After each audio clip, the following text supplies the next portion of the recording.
자, 오늘 본문 말씀을 중심으로 이것이 믿음이다 시리즈를 일단 일단락하고 시즌 2를 준비합니다. 시즌 2를 준비하고 그 막간에 통해서 여러 가지 좀 에피소드들을 좀 가지고 와서 여러분들과 좀 나누려고 합니다. 오늘은 본문 말씀을 중심으로 완벽하지 않은 당신을 위해, 이런 제목으로 오늘 본문 속에서 주시는 좀 은혜를 나누려고 합니다. 여러분, 생선 좋아하세요? 아멘까지는 아니고도 생선 좋아하세요? 저는 어렸을 때는요, 생선을 정말 싫어했어요. 왜 싫어했을까요? 뭐 어떻게 아세요? 그 가시가, 특히 조기 같은 생선은요, 발라도 뼈가 계속 나와. 그래서 뼈 바르는 게 싫어서 생선을 싫어했어요. 새우, 갑각류 그런 건 더 싫어. 왜요? 다 하나씩 까야지 돼. 누가 까주는 거는 맛있게 먹어도 내가 손으로 까먹는 게 그렇게 싫더라고. 그런데 나이가 먹어가면서 점점 생선도 좋아하고, 할렐루야, 잘 먹습니다. 생선도 좋아하게 되고, 뼈도 그냥 바르지 않아. 조기 같은 거는 발라서 먹는 게 아니더라고요. 그냥 씹어 먹는 거지. 그렇게 먹기도 하고 그러면서 잘 먹습니다. 그런데 그 어린 시절에는요, 나는 생선을 싫어하는데 왜 어른들은 저렇게 생선을 좋아할까 잘 이해를 못했어요. 제가 어릴 적 얘기를 조금 할게요. 제가 어릴 적 살던 동네가 태릉이라는 동네, 여기 중화동, 상봉동 이쪽에 살았는데, 거기에 봉화산이라고 있어요. 그 봉화산을 깎아서 집들을 이렇게 지었습니다. 배밭이 있는데 배밭을 밀고 한쪽은 배밭이고 올라가는 길을 밀어서 집을 그냥 듬성듬성 지었어요. 그래서 제가 거기서 살고 있었는데, 이 집은 길가에서 길 걸어가다가 문을 이렇게 드르륵 미닫이 문으로 되어 있어서 열면 바로 부엌이에요. 그런 집 아시죠? 그리고 부엌이 한 60cm, 70cm 되려나? 거기 이제 부뚜막이 있고 부엌이 있어요. 그리고 또 문을 드르륵 열면은 방이에요. 그 방이 한 칸이에요. 그게 전부예요. 그 집에서 이제 4식구가 삽니다. 근데 감사하게 이 집에는 다락이 있어, 다락이.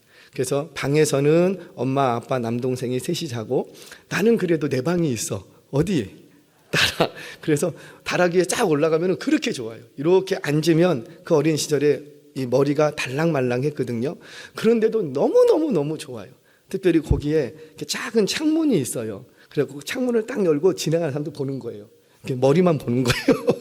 지나가는 사람들. 그 재미로 다락방은 내 방이다 생각하고 그렇게 지냈습니다. 한 번은 무슨 이유인지 모르겠는데 엄마에게 엄청 혼났어요. 정말 혼났어요. 뭐 때문인지 분명히 기억나진 않은데, 분명한 건 제 기억으로는 너무너무 억울했어. 아이들은 다 항상 억울하더라고요. 잘못해서 혼나도 무조건 억울해. 제 머릿속에는 그날 억울한 감정밖에는 기억이 안 나요.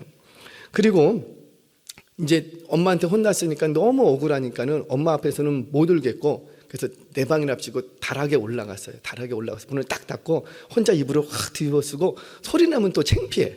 그래서 소리는 안 내면서도 펑펑 혼자 우는 거예요. 혼자 우는 거예요. 그런데 그렇게 울고 있는데 그 다락 바로 밑에가 뭐라고요? 부엌. 근데 이 부엌에서 엄마가 그 조기를 굽는 거예요. 그 냄새가 다 어디로 올라올까요? 다락으로, 그 조그만 방으로, 천장도 아닌 다락으로 온통 조기 냄새. 그런데 냄새가 너무 좋은 거예요. 그러니까 눈물은 나는데 냄새는 또 너무 좋아. 근데 시간이 조금 흘렀습니다. 어느 정도 흘렀는지 모르겠는데 엄마가, 제국이가 누군지 아세요? 제국아 내려와서 밥 먹어라. 그래서 또 안 내려가면 또 혼날까 봐. 그래서 이제 울면서 막 딱 내려갔어요. 내려갔더니 그 방 가운데 상이 조그맣게 차려져 있고, 그 밥상 가장 가운데에 조기가 이렇게 올라와 있는 거예요. 제가 그 조기를, 그 밥을 먹었을까요? 안 먹었을까요? 안 먹으면 혼날 것 같아. 근데 제 기분은 지금 먹을 기분이 아니야. 엄청 엄마한테 혼나고 내 기억으로 그렇게 억울했다고요. 그러니까 억울한 감정인데 그 밥 먹을 기분이 생기겠습니까? 근데 밥을 먹어요, 안 먹어요? 먹어요. 왜 먹었을까? 엄마가 이렇게 조기를 이렇게 발라주면서 먹어라, 이것도 아니고 먹어. 엄마도 기분 나쁘다는 거죠. 먹어. 근데 저도 먹는 거예요. 근데 그게 너무 맛있는 거예요. 이게 조기 냄새가 좋아서 맛있는 건지, 아니면 엄마가 발라줘서 맛있는 건지, 그 이유는 모르겠는데 먹는데 너무 맛있는 거예요. 그리고는 못 이기는 척하면서 밥 한 그릇을 다 먹었습니다. 그런데 더 중요한 건 따로 있어요. 여기서 모든 악한 감정, 억울했던 감정이 한순간에 녹아버립니다. 이 말 한마디만 딱 했거든요. 제가 뭐라 그랬을까요? 한 그릇 더. 맛있다는 얘기도 안 하고 엄마 한 그릇 더. 이 말을 딱 하니까 엄마의 얼굴이 확 펴지면서 그래. 그래서 밥을 갖다 주시고 저도 어때요? 한 그릇 더 이 말 하는 순간 엄마에게 향했던 모든 억울한 감정이 싹 사라지더라는 거예요. 여러분도 이랬던 기억 있지 않습니까? 여러분, 그저 생선 한 마리 구웠을 뿐이라고요. 그 생선 한 마리로 인해서 모든 억울함과 분노함이 완전히 내 안에서 사라져. 서로 수용하고 용납하고 이해했던 추억들, 기억이라면 기억이고 여러분들에게도 한두 가지 좀 있지 않습니까?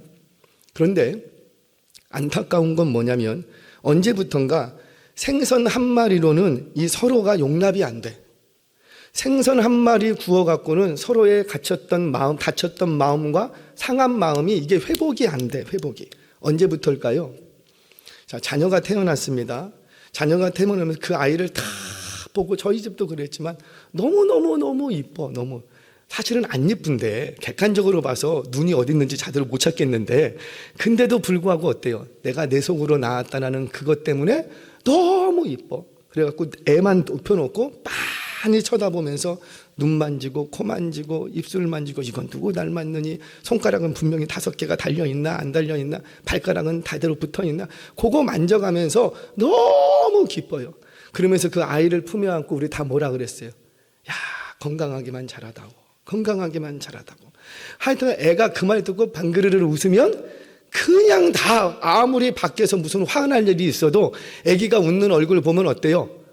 그냥 다 뭐 애가 뭘 해준 것도 아니야.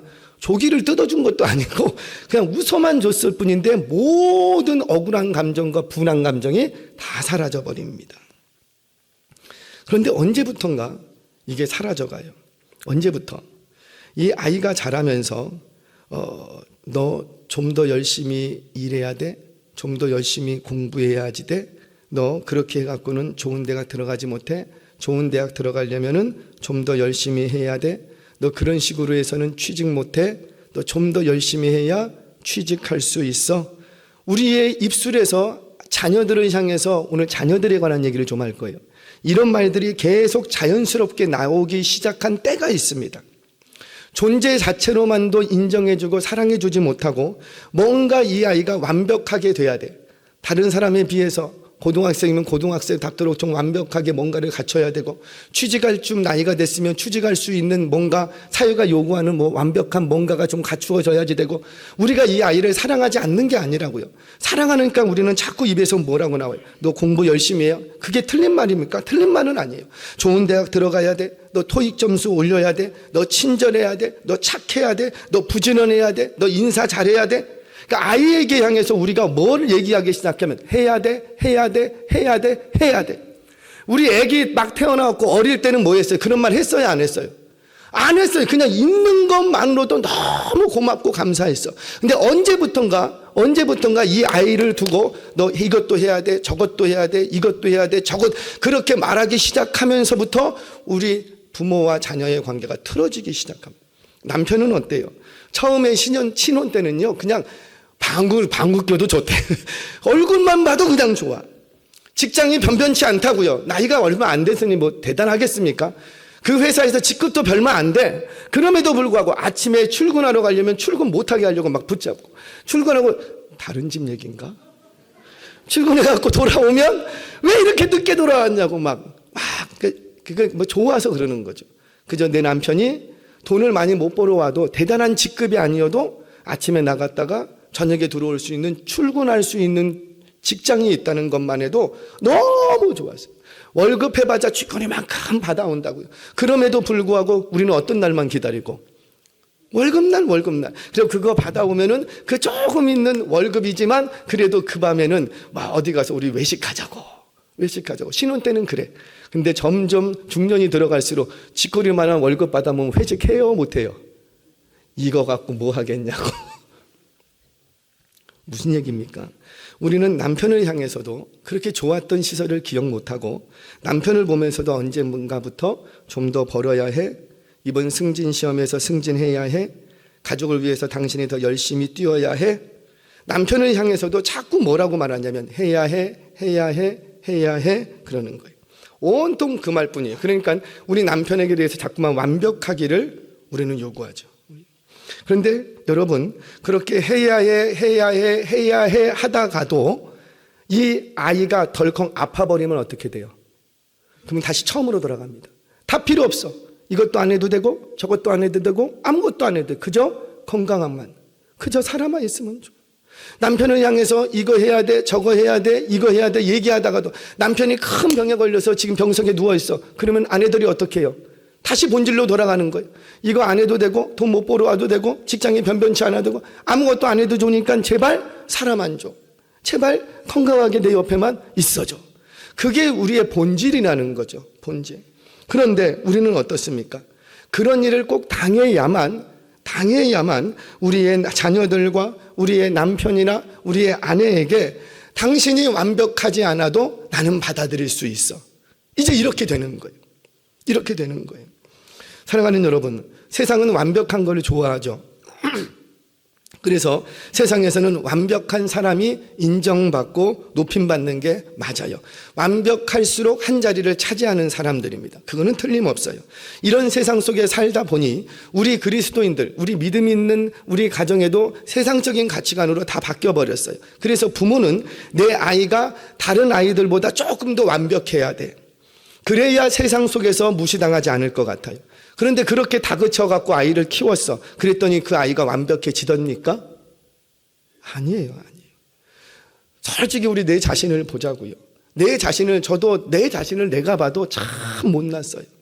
어떻게 키는 170도 안 되는 것이 어떻게 이렇게 못났는지, 참 이것도 부족하고 저것도 부족하고, 아내 앞에 서면은 정말 내놓을 게 하나도 없는 남편이고, 자식 앞에 서면은 정말 별 볼 일 없는 진짜 그런 애비밖에 되지 못하는데, 이런 나도 완벽해지려고 노력 많이 했다고요. 그런데 살아보니 내가 완벽해졌습니까? 아니라는 거예요. 나도 역시 내 자신이 불안하고 실수투성이고 뭐 하나 제대로 해낼 수 있는 게 아무것도 없어. 그러면 과연 이런 나를 누가 사랑해 줄까? 과연 이런 완벽하지 않은 내가 과연 사랑받을 만한 가치가 있는가? 오늘 본문 말씀을 중심으로 그 이야기를 좀 풀어가려고 합니다. 완벽하지 않은 우리를 바라보시는 예수님의 시선 하나를 찾아낼 거예요. 오늘 본문 속에서 완벽하지 않은 그 제자들을 바라보시는 예수님의 시선, 그리고 완벽하지 않은 서로를 향해서 과연 우리는 어떤 태도를 가져야 할까? 오늘 이 두 가지 부분을 오늘 본문 속에서 좀 찾아가 보도록 하겠습니다. 자, 오늘 이야기 속으로 들어가겠습니다. 먼저 1절로부터 시작하겠습니다. 같이 한번 읽어볼까요? 1절입니다. 시작. 그 후에 디베라 호수에서 또 제자들에게 나타내신 일은 이러하니라. 아멘. 잠시만요. 자, 어떤 스토리, 성경에서는 내러티브, 이야기가 있어요. 스토리가 전개될 때는 반드시 그 말씀을 묵상하기 전에 세 가지를 찾으셔야 돼요. 하나는 시점, 이 스토리가 언제 시작되는가. 두 번째는 무대 배경, 이 이야기가 어디서 펼쳐지는가. 세 번째는 출연진. 요 세 가지를 딱 붙들어야 이 본문의 진의를 찾아갈 수가 있습니다. 근데 오늘 본문은 이 세 가지가 다 나와 있어요. 첫 번째, 시기는 언제라? 그렇죠. 그 후에. 그러니까 뭔가 앞에서 무슨 일이 일어나고 나서 이 사건이 있었다는 거예요. 두 번째, 장소는 어디라? 왜 디베로 바닷가에서 이 사건이 일어났는지 나중에는 밝혀집니다. 자, 세 번째, 등장인물들은 누구라? 제자들. 요 세 가지가 다 있어요. 자, 그러면 우리 이제 좀 고민을 해봐야죠. 도대체 그 후가 언제일까? 요거부터 찾기 시작해야 되는 거예요. 성경은 친절하게도 14절을 보니 이번 만남이 몇 번째 만남이라? 그렇죠. 세 번째 만남.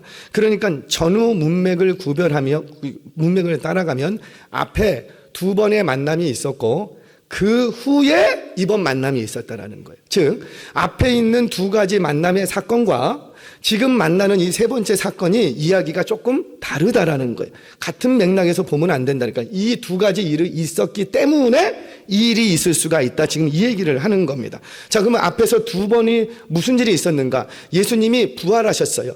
예루살렘에서 감람산에서 그 겟세마네 동산에서 부활을 하셨어요. 부활하셔서 이제 누구를 만나시냐면 제자들을 만나 주십니다. 첫 번째 만남은 안식 후 첫날 이제 예수님이 죽은 줄 알고 두려워 떨고 문 꼭 걸어 잠고 있는 제자들을 예수님이 찾아오셨어요.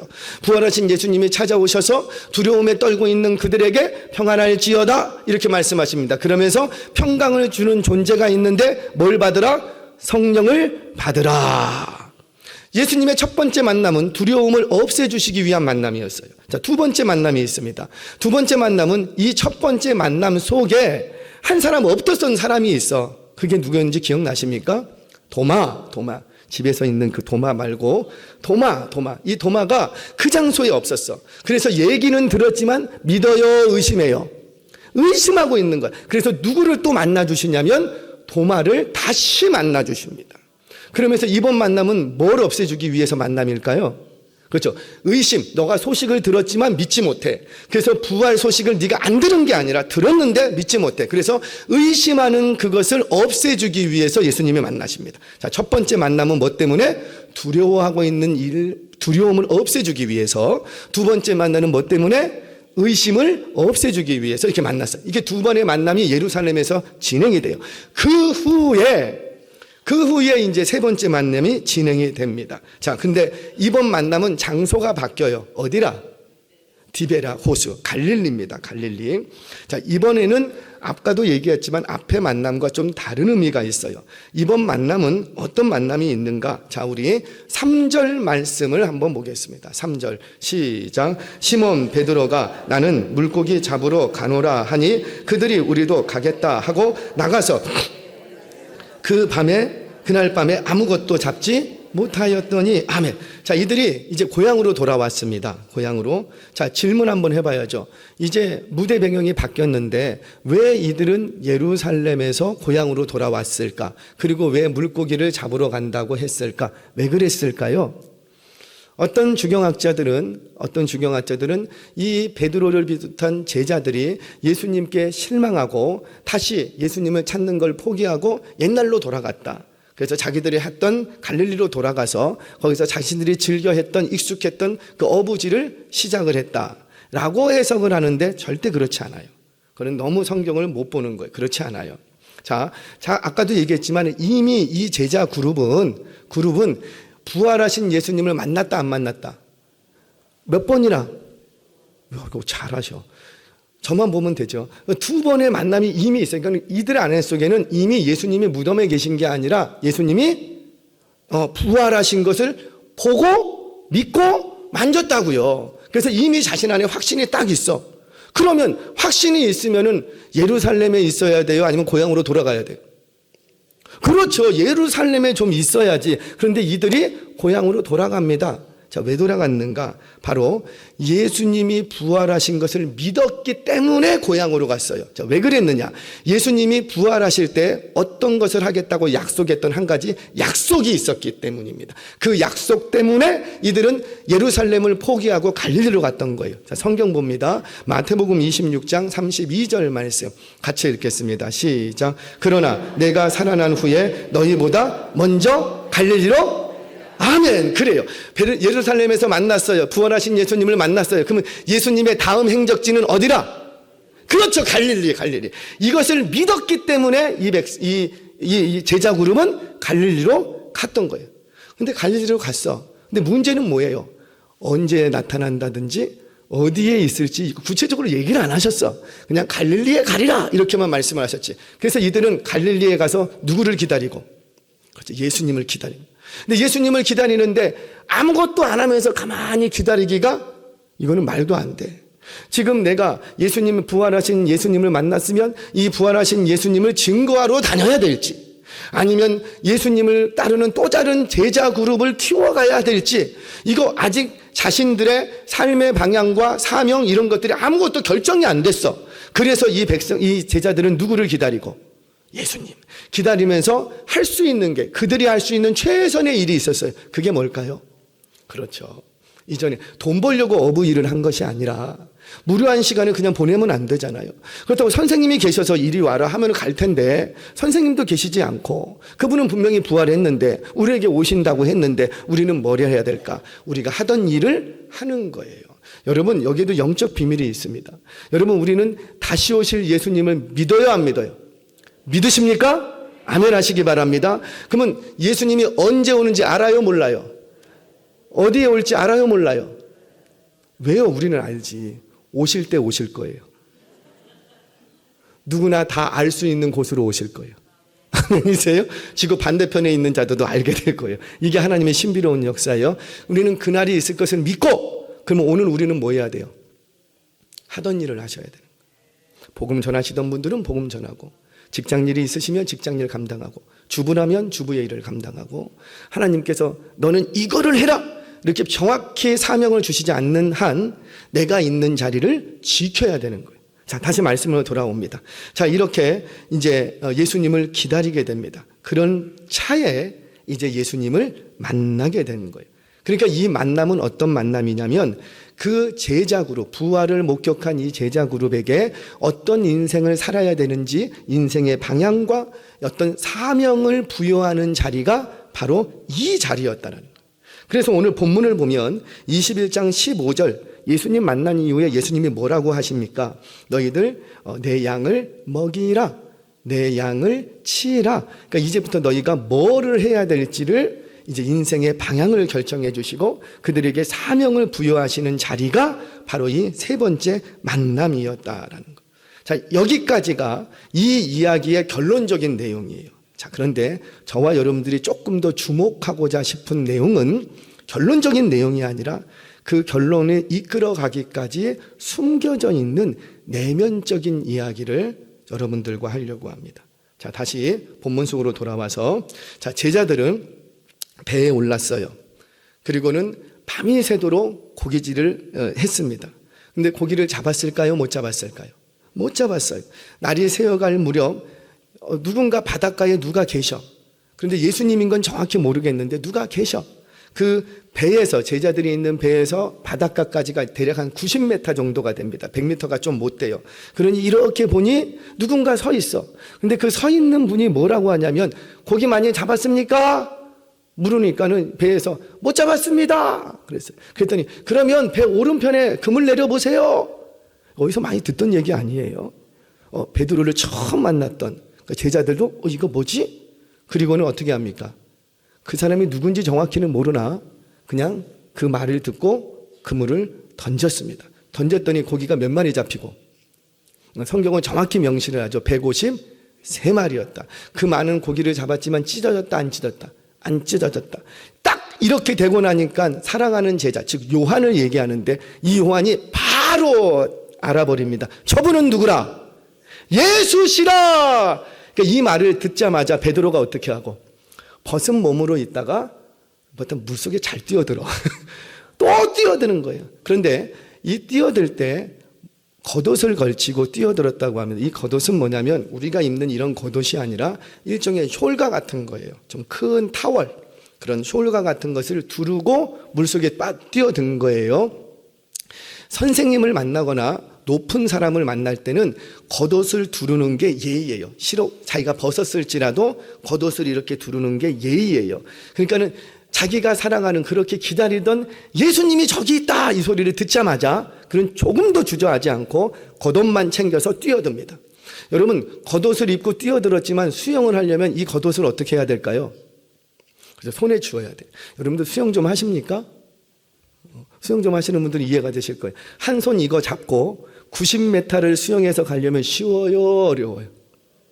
이거는 보통 사람 아마 어려울 거예요. 뱃사람이니까 이 정도 되지. 베드로는 한 손에 겉옷을 들고 수영해서 예수님 앞에 갑니다. 자, 그럼 질문합니다.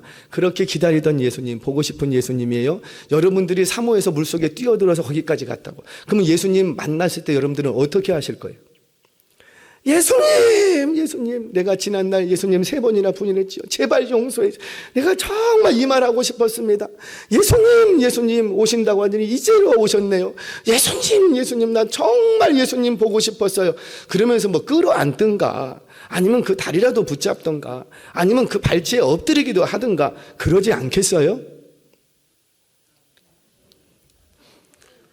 그런다고요. 우리가 좋아하는 사람 만나면 악수라도 한번 합시다. 우리 그러지 않냐고요.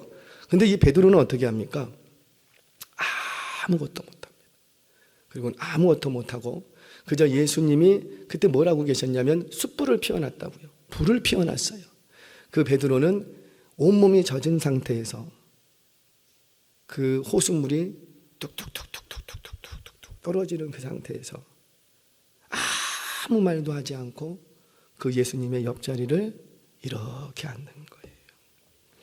그때 예수님은 생선을 굽고 계셨습니다. 베드로가 참 할 말이 많을 거예요. 나 지난날 죄송합니다. 정말 예수님 마음 속삭였죠. 나 이제는 예수님 떠나지 않겠습니다. 내가 어떻게 하면 할 말이 많을 거예요. 예수님도 어때요? 할 말이 많을 거예요. 그런데 예수님도 아무 말 하지 않습니다. 그리고는 딱 한마디 하십니다. 뭐라? 와서 조반을 먹어라. 베드로야, 밥 먹자. 제구가 밥 먹자. 어쩌면 그 자리에서 저는 혼자 상상합니다. 성경은 얘기하지 않지만 어쩌면 그 자리에서 저희 엄마처럼 손수 생선을 발라주셨을지도 몰라요. 제자들을 다 앉혀놓고 그날 잡은 생선을 가져다가 생선을 굽고 너희들 가만히 있어. 생선을 굽고는 그 생선의 뼈를 발라가면서 하나하나 베드로야, 야고보야, 나다나엘아 주실 거라고요. 그런데 이 베드로는 주님이 구워놓으신 이 생선을 먹을 수 있었을까요? 없었을까요? 아마 먹기가 힘들었을 거예요. 왜? 이전에 이와 비슷한 상황을 한번 경험했거든. 언제냐면 예수님이 신문당하시던 그날 밤에 베드로가 그 신문당하는 뜰까지 들어갑니다. 근데 뜰까지 들어갔을 때 이스라엘의 저녁은 추워요. 이때가 3월, 4월 우리 경으로 3월경이었거든요. 그러다 보니까 여기도 밤에 엄청 추워. 그래서 항상 불을 피워놔요. 근데 이 뜰에 들어가서 이 베드로는 그 불을 쬐고 있었습니다. 예수님은 뭐하고 계셨는데? 채찍 맞고 온 몸이 피범벅이가 되 계신 그 예수님인데 자신은 춥다고 그 불을 쬐고 있었어요. 그때 한 여종이 찾아와서 베드로를 알아보고는 너도 그 당이다. 너도 그 페로다. 이 말에 깜짝 놀라서 도망가면서 아니라 3번 부인합니다. 심지어 마지막 3번째는 예수님을 향해서 저주까지 퍼부었어요. 그때도 역시 불을 쬐고 있었어요. 그와 비슷한 상황이 다시 여기서 연출이 된 거예요. 자신은 오늘도 그때처럼 자기 몸이 춥다고 그 추운 몸을 예수님이 피워놓으신 그 숯불 앞에서 몸을 녹이고 있고 몸을 녹이고 있는 베드로에게 이번에는 예수님이 조반을 먹으라고 말씀하십니다. 우리 같으면 어때요? 그거 주면서 너 왜 그랬니? 너 나 뒤끝 없다. 이제 우리 털어버리자 라고 할 수 있는데 주님은 전혀 그런 얘기를 하지 않으십니다. 여러분, 왜 예수님께서는 다른 한마디도 안 하시고 그 베드로를 비롯한 제자들에게 아침 먹자 이 말씀 한마디 하셨을까요? 우리는 이 자리가 무슨 용서와 화해의 자리라고 생각하는데 절대 그렇지 않아요. 이 자리는 용서와 화해의 자리가 아니에요. 왜냐? 용서라는 건 뭐예요? 내가 저하고 좀 억하 감정이 있든가 저 사람이 뭔가 나에게 잘못한 게 확실해서 내가 좀 감정이 상했어. 그런데 용서해 주는 거 아니에요. 그러니까 용서라는 것은 미운 감정이 있어야 용서가 되는 거예요. 미운 감정이 없는데 무슨 용서고 뭐고 어디 있겠습니까? 아무것도 없는 거예요. 그러니까 예수님은 지금 이 자리가 베드로를 비롯한 제자들을 용서하고 화해하는 자리가 아니라고요. 왜? 예수님은 처음부터 자기를 부인하고 도망갔던 자기를 저주했던 그 베드로를 비롯한 제자들을 미워한 적이 있어요? 없어요? 없어요. 한 번도 없으셨어요. 이 십자가에 달려 죽으시면서도 그 모든 수치와 모욕을 당하면서도 그 모든 제자들이 외면할 때 그때조차도 예수님은 제자들을 한 번도 미워한 적이 없어요. 그런 예수님이 뭐 베드로를 용서하고 뭐하고 할 게 아무것도 없는 거예요. 그래서 어떻게 합니까? 그저 우리 밥 한 끼 먹자라고 말씀하십니다. 여러분, 그렇게 조반을 먹이면서 우리 예수님이 하시는 일은 뭐라? 바로 베드로에게 너가 앞으로 어떤 일을 해야 될지, 너가 있어야 될 자리가 어디 있는지를 다시 회복시켜 주시는 거예요. 알려주시는 거예요. 여러분, 이게 왜 이렇게 중요하냐면 베드로는 완벽한 제자가 되는 게 꿈이었습니다. 그의 성향 자체가 그래요. 그는 예수님의 부르심 앞에 가족도 버리고 자기 일터도 버리고 곧장 예수님을 따라갔습니다. 그리고 예수님의 최측근으로서 그렇게 예수님 앞에 같이 붙어 있었던 사람이에요. 그러니까 예수님을 따르는데 어영부영 따를 생각을 아예 안 했어요. 나는 예수님을 따르는데, 이 랍비 되시는 예수님을 따르는데 나는 최고의 제자가 될 거야. 나는 엘리트 제자가 될 거야. 가장 1순위 제자가 될 거야. 가장 예수님을 따르는 완벽한 제자가 될 거야. 그런 마음으로 예수님을 따랐다고요. 그래서 어떻게 했어요? 예수님이 찾아오셔서 예수님이 그 잡히시던 날 밤 그 베드로의 발을 씻기려고 할 때 베드로가 어떻게 해요? 안 됩니다, 안 됩니다. 당신 내가 씻겨드려야지. 당신이 왜 내 발을 씻깁니까? 그때 예수님께서 아니라 내가 너에게 이렇게 하지 않으면 너와 나와 아무 상관이 없다. 그러니까 베드로가 어떻게 해요? 그래요? 그러면 내 머리부터 발끝까지 다 씻어주세요. 뭐 하는 거예요? 자기는 완벽한 제자가 되고 싶은 거예요. 진짜 예수님 데칼코마니, 예수님을 똑 닮은 제일 1등 제자가 되고 싶은 거예요. 예수님을 잡으러 왔습니다. 대제사장과 종교 지도자들이 파송한 그 무리들이 몽추와 칼을 가지고 예수님을 잡으러 왔어요. 그때 아무도 그거 막지 못해. 다 무서워서 벌벌 떨고만 했지 아무도 막지 못해. 그때 누가 나서요? 베드로! 자신이 있던 칼을 끄집어서 안 된다. 우리 예수님 잡아가려면 날 죽이고 잡아가라. 누가 그럴 수 있겠냐고요. 이게 가식입니까? 이게 외식입니까? 폼 잡으려고 이러는 겁니까? 아니에요. 진짜 베드로의 마음은 예수님을 너무 사랑해. 예수님을 지켜주고 싶어. 왜? 자신이 예수님이 인정하는 1등 제자라니까요. 그렇게 완벽한 제자를 꿈꾸며 달려왔어요. 그런데 언제 무너져요? 예수님이 잡히시던 날 그 밤에 베드로는 완전히 무너집니다. 그리고는 완벽을 꿈꿨던 그 제자의 걸음이 졸지에 무능한 제자, 예수님 잡혀가시는데 아무것도 하지 못했던 무능한 제자로 전락하고 마는 거예요. 얼마나 허무했을까요? 얼마나 창피했을까요? 그런데 이 무능한 제자, 세상에서는 이런 부류를 루저라고 하죠. 루저로 살고 있는 그 베드로에게 예수님이 찾아오셔서 베드로야, 조반을 먹자. 그렇게 하시면서 뭘 지금 회복시켜 주시는 거예요? 그의 잃어버린 자아를 우리 회복해 주시고 계십니다. 그러면서 성경은 말하지 않아요. 근데 분명히 그 예수님의 눈빛과 그 베드로의 눈빛은 겹쳤을 거예요. 언제처럼 예수님 잡히시던 그날 밤 도망 나오면서 자신을 바라보는 예수님과 눈이 마주어 쳤을 때, 그때 이 베드로가 펑펑 울었다고.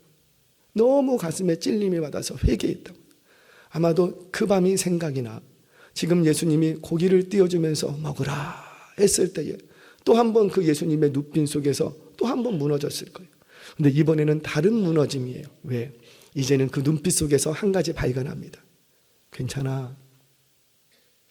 베드로야, 괜찮아. 베드로야, 너 참 괜찮아. 너가 비록 나를 버리고 도망했어도 나 괜찮아. 뭐 그럴 수도 있지. 그래도 나는 여전히 너를 사랑하고 있다. 여러분, 이후로 베드로는요 완전히 다른 제자의 모습을 갖게 됩니다. 이전에는 복음서에 나타난 베드로의 모습은 완벽한 제자가 되기 위해서 노력하는 모습이었어요. 그런데 왜 완벽한 제자가 돼야 예수님으로부터 사랑받고 예수님으로부터 인정받는다고 생각했던 거죠. 그런데 사도행전에 등장하는 베드로는 전혀 다른 반응을 보입니다. 이제는 완벽한 제자가 되기 위해서 애쓰는 것이 아니라 자신은 완벽할 수 없음을 인정하고 예수님의 사랑 안에 머물려고 애를 쓰게 돼요. 머물려고. 그래서 감옥에 들어가도 예수 사랑 안에 머물려고, 그 사랑을 잃어버리지 않으려고 자꾸 전부 그가 노력하는 건 뭐냐면 뛰어나고 완벽한 제자가 되기 위한 걸음이 아니라 그저 예수 그리스도의 사랑 안에서 그 십자가의 공로 안에서 믿음 안에 머무르려고 애쓰는 삶을 살아가더라는 거예요. 그러니 그때부터는 실패가 없습니다. 낙심도 없습니다. 좌절도 없습니다. 십자가에 거꾸로 매달려 죽었어도 누구도 그에게 루저라고 얘기하지 않는 거예요. 사랑하는 여러분, 기억하세요.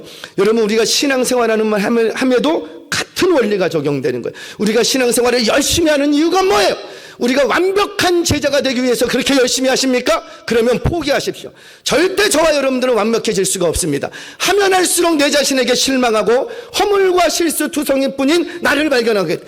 우리가 지금도 열심히 신앙생활하는 이유는 딱 하나, 예수 사랑 안에 머물려고, 그 예수 그리스도의 십자가 아래 머물려고.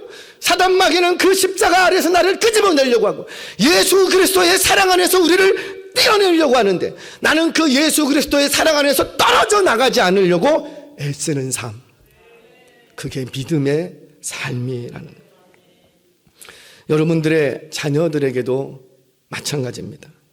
자녀들이 자라면서 사랑받고 싶어 한다는 건 다들 아시죠? 처음에는 부모님의 사랑에 목말라 합니다. 그래서 부모님들의 기분을 맞춰주기 위해서 아이가 무척 애를 써요. 모르셨죠? 아동 심리학을 조금만 배워보시면 아마 다 아실 거예요. 내가 잘 먹어야 부모님이 나를 이뻐해요. 어이구 잘 먹네. 그래서 배가 불러도 더 먹으려고 합니다. 남들보다 공부를 잘하면 엄마 아빠가 용돈 주고 너무너무 사랑해. 시험 못 봤는데 용돈 주는 가정이 있어요? 뭐 우리 가정밖에 없을 거예요. 시험 못 봐서 빵점이야. 빵점은 아닙니다. 이렇게 얘기해요. 빵점인 줄 아시더라고요. 빵점 아니에요. 빵점을 맞았을지라도 어때요? 용돈 줘. 왜? 수고했잖아요. 그는 뭐 빵점 맞으려고 수고했겠습니까? 근데 수고한 게 귀하잖아요. 근데 우리는 어떻게 하냐면은 시험 성적이 좋아야 선물도 주고 뭔가가 뭐 동기부여한다고 하는데 그런 말 하지 마세요. 그냥 뭔가 내 기분에 맞아야, 내가 원했던 수준에 올라와야, 완벽에 가까워야 우리는 칭찬을 하는 거예요. 그게 우리의 죄성이에요. 우리는 그렇게 아이를 다뤘어요. 그러니까 아이가 어때요? 코피 터져가면서 열심히 하려고요. 내가 좋은 대학 들어가야지 부모님이 기뻐해. 나를 사랑해. 나를 인정해줘. 그러니까 좋은 대학 들어가기 위해서 애를 쓰는 거예요. 여러분, 베드로도 마찬가지였습니다. 베드로도 주님의 사랑과 인정을 받고 싶어서 열심히 제자로서 살아왔었어요. 그처럼 우리 자녀들도 내가 좀 더 완벽한 당신의 자녀가 되어야 부모인 당신이 나를 사랑해 줄 것으로 기대하는 거예요. 그런데 사랑하는 여러분, 기억하세요. 사람은 사랑받을 때 자신의 가치를 발견합니다. 사랑받을 때. 그런데 그 사랑의 조건이 완벽해야 사랑을 주는 것은 가짜 사랑인 거예요. 진정한 사랑은 뭐예요? 완벽하지 않아도 그 존재 자체만으로 사랑하는 거예요. 우리는 다 그런 사랑을 했어요. 언제? 아이가 출생했을 때 얘 완벽하지 않아. 말도 더듬고 말도 할 줄을 몰라. 나를 알아보는지 아니 세상에 뒤집지도 못해. 그럼에도 불구하고 우리는 이 아이를 어떻게 해요? 사랑해요. 누가 이 아이를 세상에 그 똥냄새까지 맡아가면서 너무 이쁘대. 왜 똥냄새가 왜 이렇게 이쁜지, 왜 그런 거예요? 사랑하니까. 뭐 때문에? 아직도 애가 완벽하지 않아. 말도 못해. 부모도 제대로 못 알아봐. 눈도 제대로 못 맞춰. 그럼에도 불구하고 존재하니까. 그저 존재 자체만으로도 우리는 사랑해. 그게 진짜 사랑이라는 거죠. 이 사랑을 모든 사람이 배고파하는 거예요. 그래서 아이들은 그 사랑이 바뀌어가면서 부모님이 나를 보는 사랑이 뭔가 바뀌었어. 그래서 그때부터 자꾸만 부모님의 눈에 들려고 애를 쓰는 거예요. 그러다가 살아오면서 나는 도저히 부모님의 기대에 못 미치는구나. 부모님이 원하는 완벽한 삶이 될 수 없구나. 그때부터 누굴 찾기 시작하냐면 또래 집단을 찾기 시작합니다. 자기와 비슷한 사람. 근데 그 비슷한 그룹에 가서도 어때요? 그들에게 계속 사랑받고 그 그룹에서 내가 인정받고자 그 아이들을 버리지 못합니다. 그래서 한밤중에 전화해도 나가야지 돼. 왜? 그렇게 안 나가면은 쟤들이 나를 인정 안 해줘. 그게 또래 집단의 특징 아닙니까? 무슨 말이에요? 우리는 어떤 공동체에 속하든 어디에 있든지 간에 사랑받기를 원한다라는 거예요. 그런데 그러면서 깨닫게 됩니다. 내가 아무리 노력해도 나는 완벽한 인생이 될 수 있다 없다? 없다. 더 엄밀히 말하자면 사랑받을 만큼 완벽한 존재는 없다라는 거예요. 여러분, 자녀들에게 진정 행복을 주고 싶다면 자녀들에게 너무 완벽해야 될 것을 강요하지 마시기 바랍니다. 완벽한 인생은 없어요. 오히려 완벽한 인생은 불행한 사람이더라고요. 완벽하면 뭔가 이 사회에서 한 자리 합니다. 그런 사람들은 분명히 성공합니다. 완벽하기 때문에, 세상이 원하는 사람이기 때문에. 그런데 그 완벽한 사람 주변에는요, 그를 좋아하는 사람이 없어. 왜요? 너무 칼 같아. 너무 정확해. 빈틈이 없어. 그러니 그 옆에 있는 사람들 따라가면서도, 여러분 빈틈 하나도 없는 상사 밑에서 일해 보셨어요? 피를 말려요. 피를 말려. 왜? 그분이 워낙 이게 완전하니까 그 밑에서 일하는데 너무 나는 못 따라가니까 너무 힘들고 어려운 거예요. 마찬가지예요. 완벽하면 세상에서 성공할 수 있을 거예요. 그러나 완벽한 사람 주변에는 사람이 없는 거예요. 사랑하는 여러분, 기억하세요. 완벽한 인생은 세상에서 한 자리 할 수 있을지는 모르지만 그런 사람은 사랑받는 사람이 못 된다라는 거예요. 우리의 신앙생활도 마찬가지더라고요. 우리 성도님들 가운데서도 사랑받으려고, 인정받으려고 열심히 신앙생활하는 분들이 계세요. 아니라고 말하고 싶겠지만 이렇게 보면 보여요. 저분 사랑받고 싶어서, 저분 인정받고 싶어서, 저분 정말 칭찬받고 싶어서 저렇게 열심히 하는구나. 그게 나쁜 거는 아니나 동기 자체가 지금 잘못 방향을 잡혀지고 있는 거예요. 여러분 기억하세요. 완전한 신앙인이 되기 위해서 애쓰지 마시고 온전한 신앙인이 되기 위해서 애쓰시기를 바랍니다. 이게 무슨 말이에요? 완전해지려고 하면 율법주의에 빠지고 타인을 정죄하게 돼요. 그러면 주님의 사랑을 경험할 수가 없게 됩니다. 우리는 완전해지는 것이 아니라 온전해져야 된다는 거예요. 온전해진다는 건 뭐예요? 나의 부족함을 인정하고 그리스도 안에서 그리스도를 힘입어 살아가는 거예요. 여러분들의 자녀들을 위해서 보면서 완벽하기를 생각하지 마시라고요. 자꾸 완벽을 강조하면은, 그러니까 완벽이라는 건 뭐예요? 너가 10살이면 10살 수준에서 완벽, 20살이면 20살 수준에서 완벽. 그러니 이 아이가 점점 나이가 먹어갈수록 내가 원하는 완벽의 수준에 와요, 못 와요? 못 와. 왜? 계속 완벽의 수준이 바뀌기 때문에 못 와요. 그런데 어때요? 그렇게 하다가도 이 아이가 아파봐. 그러면 바로 남편 신혼 때 어땠어요? 너무너무 좋았다니까요. 돈 못 벌어도 괜찮다니까요. 그런데 딱 아파보세요. 아파보면 어떻게 하고? 모든 완벽을 추구했던 그 모든 게 다 사라져버립니다. 그리고 다시 본질로 돌아가는 거예요. 여러분 기억하세요. 우리는 완벽해지기 위해서 신앙생활하는 게 아니에요. 완벽한 예수님이 되기 위해서 신앙생활 열심히 하는 거 아니에요. 우리는 온전해지기 위해서 열심히 합니다. 근데 온전해지려면 우리는 어디 안에 거해야 되냐면 예수 안에 있어야 됩니다. 예수님의 사랑 안에만 있을 때에 우리는 온전해지는 거예요. 성경 보겠습니다. 빌립보서 3장 8절에서 9절 말씀 같이 한번 읽겠습니다. 시작. 또한 모든 것을 해로 여김은 내가 주 예수 그리스도를 아는 지식이 가장 고상하기 때문에. 잠깐만요. 여기서 뭐래요? 모든 것을 해로 여김은, 지금 바울이 하는 얘기인데 그 모든 것이 뭘까요? 바울은 유대 사회에서 완벽한 사람이었어요. 유대 사회에서 율법학자로서 바리새인으로서 유대인 사회에서 완벽한 랍비가 되기 위해서 무던히 달려왔던, 결혼도 포기하고 완벽한 사람이 되기 위해서 달려왔던 인생이에요. 그런데 예수님을 만나고 나니 뭐라? 그 모든 것을 뭐로 여기겠다? 해로 여기겠다. 왜? 완벽하면 완벽할수록 사랑을 잃어버려. 해로 여기겠다. 그리고는 뭐라? 내 주 그리스도를 아는 지식이 가장 고상하기 때문이다. 자, 내가 그를 위해서 같이 읽겠습니다. 시작. 내가 그를 위하여 모든 것을 잃어버리고 배설물로 여김은 그리스도를 얻고 그 안에서 발견되라 함이니 내가 가진 은혜는 율법에서 난 것 됐어요. 거기까지. 지금 이 바울이 내가 있는 모든 것을 다 팽개치겠대요. 다 버리겠대요. 완벽하려고 노력했던 그 모든 것들을 버리겠대요. 그러면서 자신이 어디 안에 있겠다? 예수 그리스도의 그 안에 있겠다. 안에 있겠다. 예수 그리스도 안에 있을 때에, 십자가의 그 사랑 안에 있을 때에 나는 온전해지기 때문이에요. 우리가 이 땅에서 평안을 누리고 천국을 소유할 수 있는 이유가 뭡니까? 여러분들이 완벽해서 근심이 없고 완벽해서 평강을 누리십니까? 완벽해서 천국을 얻었습니까?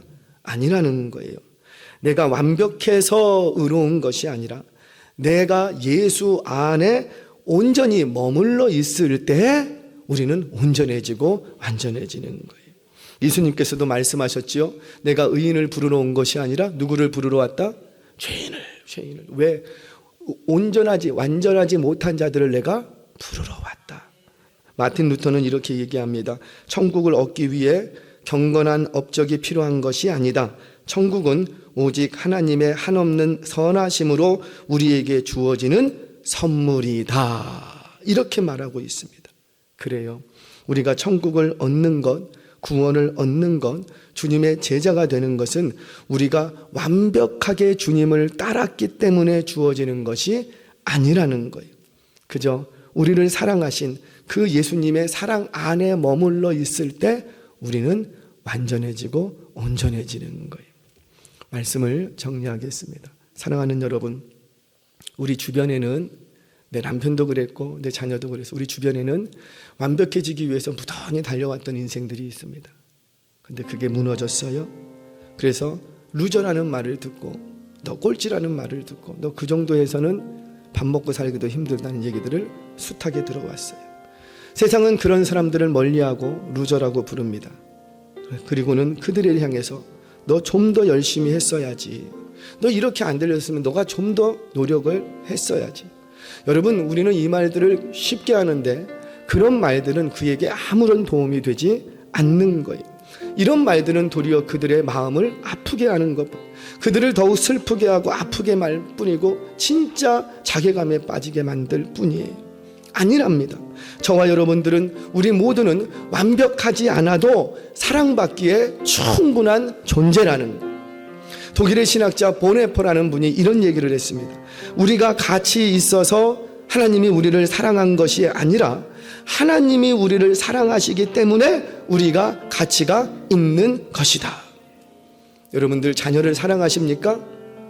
그러면 뭔가 완벽하고 뭔가 잘 됐기 때문에 사랑하는 것이 아니라 있는 존재 그대로 사랑해 주시기 바랍니다. 아들아, 딸아, 괜찮아.